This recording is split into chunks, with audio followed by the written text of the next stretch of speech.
Assalamualaikum warahmatullahi wabarakatuh. Waalaikumsalam warahmatullahi wabarakatuh. Alhamdulillahilladzi khalaqal mauta wal hayata liyabluwakum ayyukum ahsanu amalan wa huwal azizul ghafur. Ashhadu an la ilaha illallah wahdahu la syarika lah wa ashhadu anna Muhammadan abduhu wa rasuluhu la nabiyya ba'da. Allahumma salli ala sayyidina wa safiina wa maulana Muhammadin wa ala alihi wa ashabihi wa man tabi'ahum bi ihsanin illa yaumiddin. Rabbi ishrah li sadri wa yassir li amri wahlul 'uqdatam min lisani yafqahu qawli bi rahmatika ya arhamar rahimin. Amma ba'd. Yang sama-sama kita muliakan para alim ulama, para ustaz, satir, para ustazah, wabil khusus pada guru-guru kita semua yang hadir di sini. Al-Mukarram Ustaz Haji Abdul Razak, Al-Mukarram Ustaz Haji Rizal, Al-Mukarram Ustaz Haji Cecep Rukmana, Al-Mukarram Ustaz Haji Mulyadi. Walaupun saya tidak sebutkan satu persatu, namun insya Allah tidak mengurangi rasa takzim saya terhadap beliau semua. Mudah-mudahan Allah Ta'ala panjangkan umurnya, amin. Mudah-mudahan Allah Ta'ala mudahkan rezekinya, amin. Mudah-mudahan Allah Ta'ala selalu memberikan beliau semua kesehatan agar beliau semua tetap dapat berdakwah di antara kita, amin ya rabbal alamin. Kemudian saya hormati para seluruh DKM Masjid Al-Arif, Bapak Adiansa sebagai ketua dan seluruh stafnya, Bapak-bapak penasehat, para sesepuh, para tokoh masyarakat. Mudah-mudahan Allah senantiasa memberikan kita semua keistiqomahan dalam beribadah, amin. Bapak, ibu-ibu yang insya Allah akan selalu berbahagia. Yuk sama-sama kita berdoa. Ya Allah, mudah-mudahan yang datang malam ini Allah Ta'ala panjangkan umurnya, amin. Mudah-mudahan yang datang malam ini Allah Ta'ala lipat gandakan rezekinya, amin. Mudah-mudahan yang datang malam ini Allah senantiasa memberikan kita semua kesehatan, amin.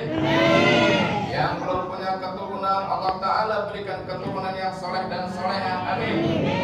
Yang belum menikah Allah Ta'ala berikan pasangan yang terbaik. Yang punya anak Allah jadikan seluruh keturunannya keturunan yang soleh dan soleha, amin. Dan mudah-mudahan semua yang ada di sini Allah senantiasa mempermudah urusan kita dari dunia sampai akhirat, amin. Bapak, ibu yang dirahmati Allah Subhanahu wa Ta'ala, alhamdulillah saat ini Allah senantiasa masih memberikan kita izin, masih mengizinkan kita menikmati indahnya Ramadan. Bahkan sampai hari yang ke-23 tadi siang, Allah Ta'ala masih mengizinkan kita menikmati, mengumpulkan pahala-pahala yang Allah janjikan.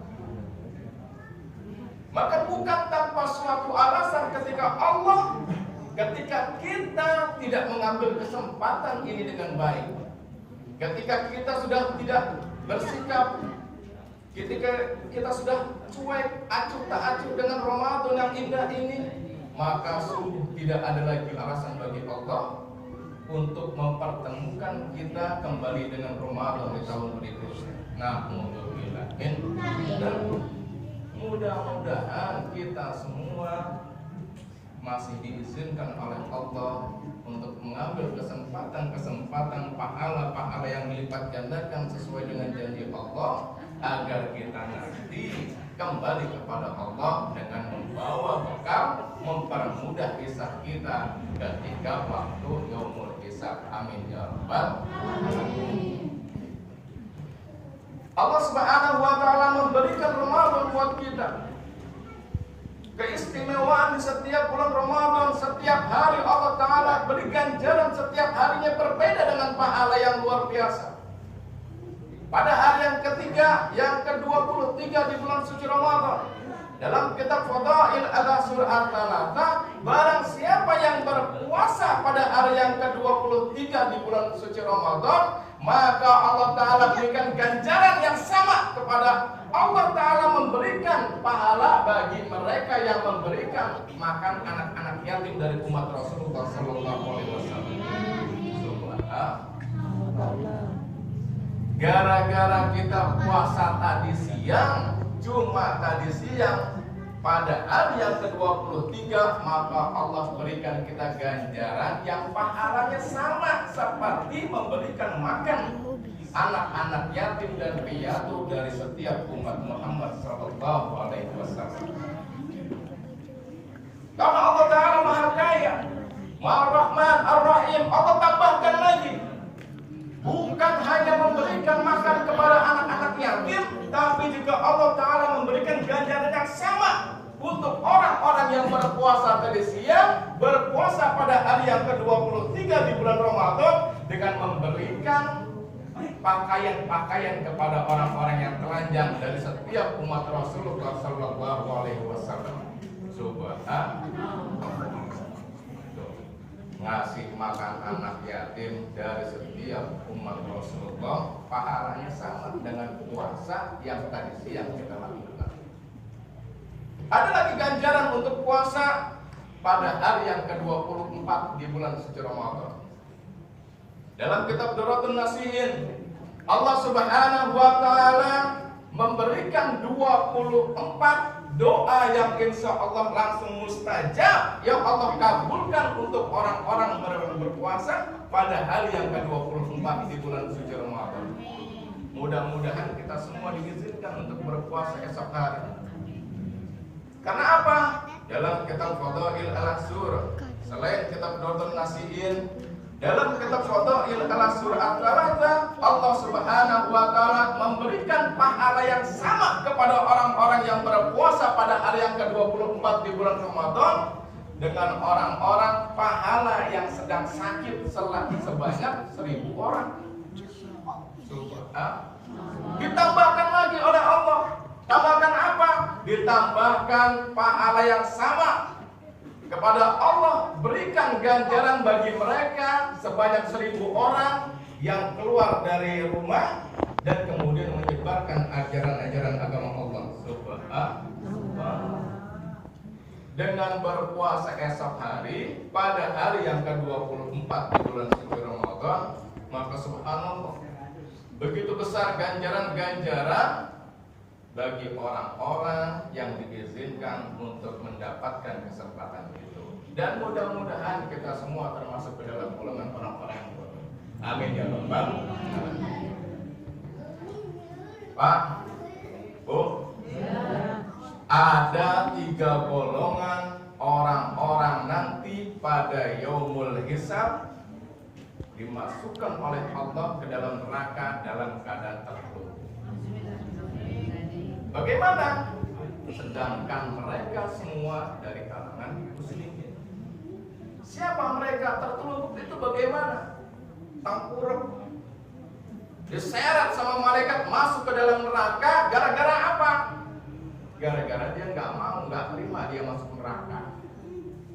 Siapa 3 golongan ini? Yang pertama, mereka adalah orang-orang yang jihad di jalan Allah. Mati dalam keadaan perang, di medan perang. Mereka tengkurap, diseret masuk ke dalam neraka. Ketika Allah Ta'ala berfirman, Ya abdi man anta, dan hamba itu menjawab, Ya Rabbi anna minal mujahidin. Kemudian Allah Ta'ala berfirman, Kadzabta, dusta engkau. Kata Allah, dusta engkau. Allah Ta'ala Maha tahu. Kemudian dikatakan kepada hamba itu, sesungguhnya engkau jihad di jalanku, engkau berperang dengan agamaku, bukan lantaran hatimu menghadapku, tapi engkau ingin dianggap berani, engkau ingin dianggap pahlawan, dan engkau sudah mendapatkan kemuliaan itu waktu dunia engkau hidup. Diseret sama malaikat masuk ke dalam neraka. Na'udzubillah. Kalau mereka yang berjihad aja bisa masuk neraka, berpotensi masuk neraka, lah kita sekarang aja buru-buru berani. Ngiris bawang aja kita sampai nangis. Iya ora? Ya. Hah? Kurang. Kita ngiris bawang aja sampai nangis. Gimana? Mau ikut perang? Tapi hadirin, bukan karena kurang tajamnya pedang yang ditusukkan kepadanya, bukan karena kurang tingginya jabatan militer yang diembannya, tapi lantaran hatinya masih menghadap manusia, hatinya masih mengharapkan kemuliaan dari manusia, maka Allah Ta'ala masukkan dia ke dalam nerakanya Allah. Na'udzubillah. Yang kedua, siapa yang kedua? Mereka adalah para pembaca Al-Quran. Siapa pembaca Al-Quran? Qori, para pendakwah, para penyebar agama. Tuh. Bukan lantaran kurang hafalnya hadis yang dia bawakan, bukan karena kurangnya hafalan Quran yang dia hafalkan, tapi lantaran karena hatinya menganggap, masih mengharapkan kemuliaan dari manusia, masih ingin dianggap lebih pintar daripada orang-orang sekelilingnya, maka Allah Ta'ala masukkan mereka ke dalam neraka dalam keadaan tertelungkup. Na'udzubillah. Ditanya oleh Allah, man anta? Hamba itu menjawab, ya Rabbi, ya Allah, saya ini adalah orang yang menyebarkan agama Engkau. Saya ini adalah orang yang senang membaca Al-Quran. Kadzabta, dusta engkau. Engkau berdakwah bukan lantaran engkau menyebarkan agama lantaran aku, tapi karena engkau ingin dianggap pintar, engkau ingin dianggap mulia oleh manusia yang lain, dan engkau sudah mendapatkan kemuliaan itu waktu di dunia. Na'udzubillah. Kemudian ada pertanyaan, bagaimana hukumnya ketika Ustadz menerima amplop? Lumrah ya, kan banyak tuh seperti itu ya. Bagaimana hukumnya ketika Ustadz menerima bayaran ceramah? Ya silahkan, gak apa-apa. Selama penceramah itu, selama ulama itu, pendakwah itu tidak mematokkan harga, maka halal, gak apa-apa. Karena yang dikhawatirkan adalah ketika Ustadz kan juga manusia, punya keluarga. Meskipun dia tidak mengharapkan penghidupan dari apa yang ia sampaikan, apa yang ia dakwahkan, maka itu menjadi kebutuhan. Khawatirnya sudah tidak ada lagi ulama-ulama yang akan menyebarkan agama lantaran keluarganya dalam keadaan kesulitan. Bagaimana ustadz-ustadz yang ada di YouTube? Silakan, nggak apa-apa, selama ustadz itu tidak meminta subscribe, selama ustadz itu tidak mengharapkan imbalan apa yang dia dakwahkan, ya nggak apa-apa, halal, nggak apa-apa. Bahkan ulama yang ceramah yang di YouTube mengharapkan agar itu bisa menjadi jariah untuk ulama tersebut. Dan insya Allah mudah-mudahan mereka yang senantiasa berdakwah, senantiasa memperjuangkan agama Allah, Allah berikan pahala yang setimpal buat mereka. Amin. Jadi Ustadz masih salah, seperti berjalan di pinggir jurang. Seperti berjalan di pinggir jurang. Salah sedikit, banyak yang nuntut. Nuntutnya bukan cuma di dunia, tapi nuntut di akhirat. Kalau ada ustadz yang kepleset hatinya gara-gara amplop, neraka tujuannya. Kalau ada orang santri yang belajar menuntut agama dengan tujuan mengharapkan penghidupan dari agama yang dia sebarkan, akan neraka tujuannya. Na'udzubillah.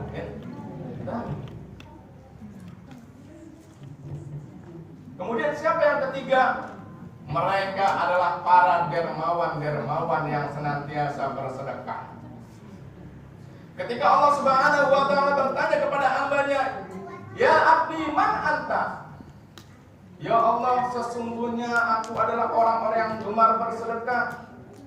Karena Allah Subhanahu wa Ta'ala Maha tahu, kadzabta, dusta engkau. Engkau bersedekah bukan lantaran hatimu menghadapku, bukan karena hatimu mengharapkan ridhoku, tapi engkau bersedekah dengan keinginan nafsumu. Apa itu? Ingin dieluk-elukan, ingin dipandang orang, bersedekah, ada kepentingan-kepentingan tertentu, dipandang oleh orang banyak. Maka orang-orang yang seperti itu adalah orang-orang yang tidak selamat di hadapan Allah nanti. Na'udzubillah. Bahaya. Biasanya musim-musim lebaran ini banyak tuh di grup-grup itu. Yang bersedekah namanya ini, yang bersedekah namanya disebutkan terus. Ada lagi hamba Allah selamat itu. Karena apa? Khawatir ketika dia baca terus namanya, hatinya bisa kepleset. Na'udzubillah. Sedekah yang ia keluarkan, harta yang ia keluarkan akan sia-sia. Bahkan bisa menyeretnya masuk ke dalam nerakanya Allah Subhanahu wa ta'ala. Lantaran apa? Lantaran hatinya kepleset. Bukan karena kurang banyak sedekah yang ia keluarkan, bukan karena kurangnya banyak harta yang dimiliki, tapi lantaran ketika ia bersedekah, pengen orang-orang tahu bahwa dia bersedekah di jalan Allah. Na'udzubillah. Diseret oleh malaikat masuk ke dalam nerakanya Allah dalam keadaan tertelungkup. Ma'asyiral muslimin wal muslimat rahimakumullah. Allah Subhanahu wa ta'ala berfirman, A'udzubillahi minasyaitonir rajim. Faman kana minkum yarju liqa'a rabbih falyamal amalan shalihan wa la yusyrik bi ibadati rabbih ahada. Kata Allah, barang siapa yang ingin bertemu denganku, barang siapa yang ingin bertemu dengan Tuhannya, maka hendaklah berbuat baik. Falyamal amalan shalihan. Bukan puasa kita, bukan sholat kita, bukan ibadah-ibadah kita yang lain yang membuat kita bahagia bertemu dengan Allah. Bahkan kita masuk surga itu bukan karena sholat tiap rakaat yang kita lakukan.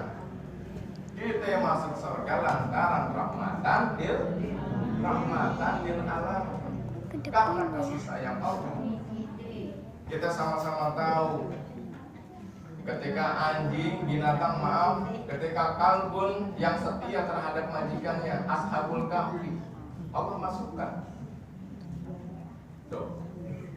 Ketika seorang pelacur yang hanya memberikan makan dan minum kepada si anjing yang kehausan, Allah masukkan dia ke dalam surganya Allah.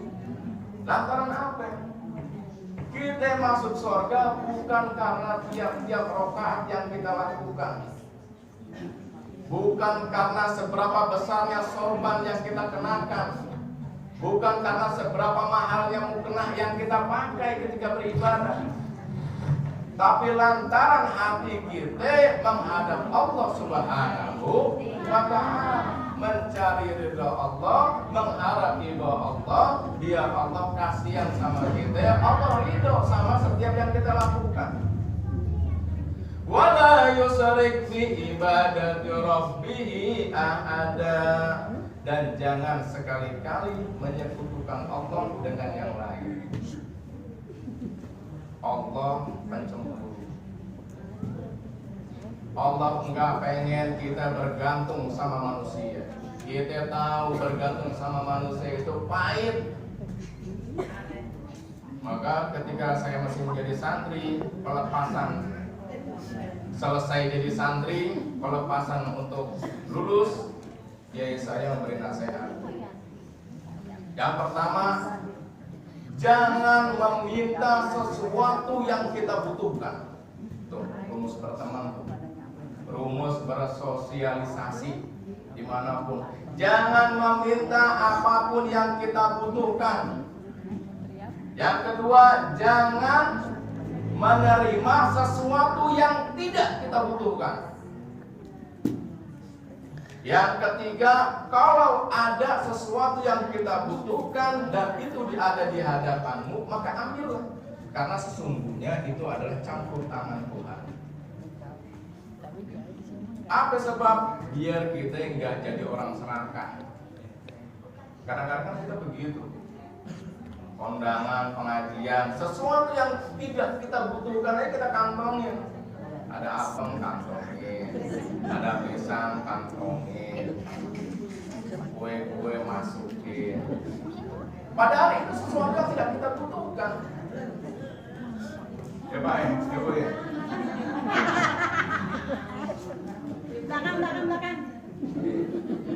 Belakang. Mudah-mudahan semua ini bermanfaat, dan mohon maaf apabila ada kata-kata saya yang sangat menyinggung, tapi tidak gunanya berteman, karena kalau engkau menemukan teman yang menarikmu dalam untuk kebaikan, maka jangan lepaskan tangannya. Bukan orang yang mengingatkan kita kemudian kita jauhin, tapi kita justru genggam tangannya, jangan dilepasin, karena sesungguhnya teman yang seperti itu bisa menyelamatkan kita dari dunia sampai akhirat. Amin ya rabbal alamin. Sekali lagi saya mohon maaf, mudah-mudahan Allah Ta'ala bukan kita, memberikan selalu kita pintu taubahnya, memberikan kita hidayah, dan mudah-mudahan kita semua masuk ke dalam kalangan orang-orang yang beruntung. Amin ya rabbal alamin. Akhirul kalam, wassalamualaikum warahmatullahi wabarakatuh.